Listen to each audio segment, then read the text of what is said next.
Fall of Knix, A Teacher's Trial. Episode 2, The Rule of No Cane. The next day, Knix arrived early again. He walked into the school compound with quiet confidence, his brown leather bag hanging neatly from his shoulder. The air was fresh and birds chirped from the mango trees. Everything seemed peaceful. But deep inside, Knix couldn't shake off what the principal had said the day before. No flogging, not even a slap. It wasn't the rule itself that troubled him. It was how strongly it had been emphasized. Why had the principal spoken with such weight in his voice? And who exactly was this Zita everyone spoke of, like a ghost? Knix entered the staff room and greeted the few teachers already there. One of them, a plump, middle-aged woman named Mrs. Ease, nodded in return. She taught government and had worked in the school for over 10 years.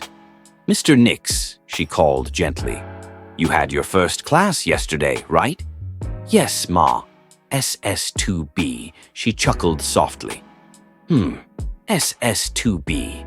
That class will test your patience." "I'm ready to face the challenge," Knix said with a smile. Mrs. Ease looked at him, her face suddenly serious. "Listen, I know you're new and you want to make an impact. We all did when we first came here.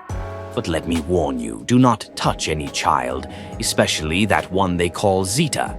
If he dares you, walk away. If he insults you, report it. But never, ever touch him." Knix's smile faded a little. But what if he crosses the line? Mrs. Ease leaned closer. "Zita has powerful parents. They donate to the school. The last teacher who laid a finger on him, just a tap on the shoulder. The parents stormed in and nearly shut down the school. That teacher was dismissed within 24 hours. No hearing, no defense."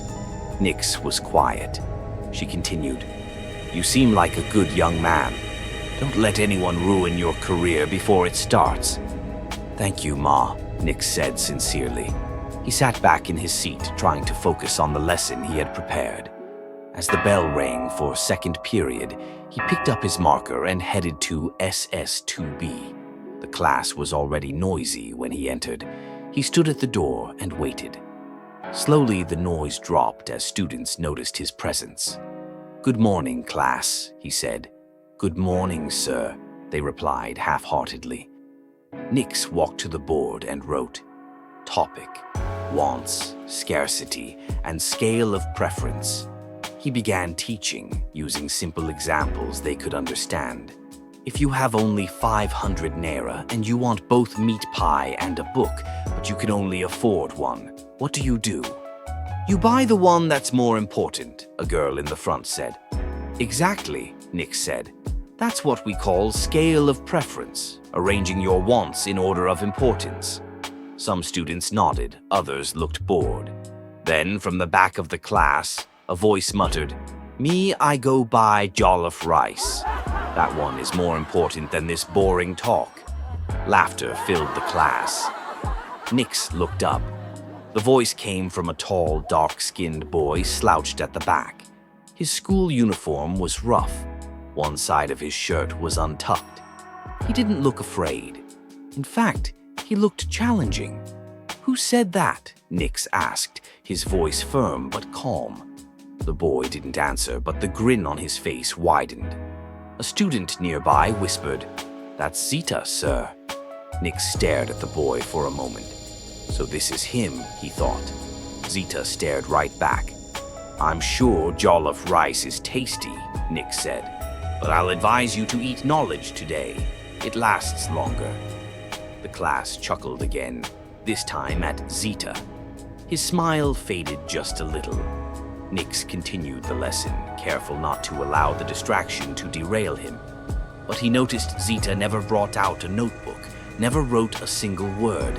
He just sat there like a king on a throne, daring anyone to challenge him. The bell rang. As Knix gathered his books, he paused and looked at Zita one more time. Their eyes met again, this time longer. Zita raised an eyebrow like a silent warning. Knix turned and walked out without a word. Back in the staff room, he dropped into his seat and sighed. The rule of no cane wasn't just a school policy, it was a trap. A tight rope and one wrong step could send him falling. He opened his diary and wrote, "Second day, first taste of Zeta. He is not just a student, he is a storm in uniform."